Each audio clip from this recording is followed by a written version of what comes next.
Okay, tayo po ay mananalangin. Ang kapangyarihan po natin Diyos, siya ang may-ari ng lahat ng mga bagay dito sa ibabaw ng lupa. Kami po ay nanampalataya sa inyo. At alam namin na kayo po ay nakatunghay sa mga oras na ito, na inyo pong nakikita ang ginagawa naming pag-bless sa parish na ito na pinamamalaan ng pamilya ni Ella. Amin po muniling ang inyo pong patuloy na pagpapala, mga pag-iingat at mga tao na papasok dito.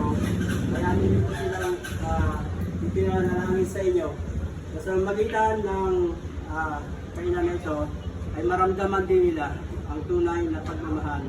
Lalo tigit makita ang aming Panginoon sa lugar na ito.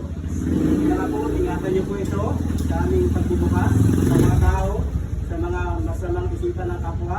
Kaya din po, ingatan ang kabuuan ng kainan, ang kabuuan ng pinaglulutuan, gayon din po yung taas na kanilang pinagpapahingahan, yung CR, Panginoon, dahil hindi namin alam ang aming buhay, may mga pangyayari na hindi nasahan. Pero kaya nga po ngayon, aming itatagubilin, napakaingatan nyo at patuloy pagpapalain. At umaasa kami, ang inyo pong basbas sa kainan na ito ay mamamalagi, magpakailanman at umusbong kung maaari sa buong Occidental Mindoro.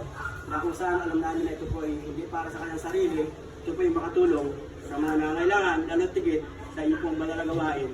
Inyo po itong basbasan, alang-alang sa pangalan ni Jesus. Amen. Palakpak! Hello. Because this is your restaurant, you got the Okay, sana. this one and Okay. okay. 1, 2, 3.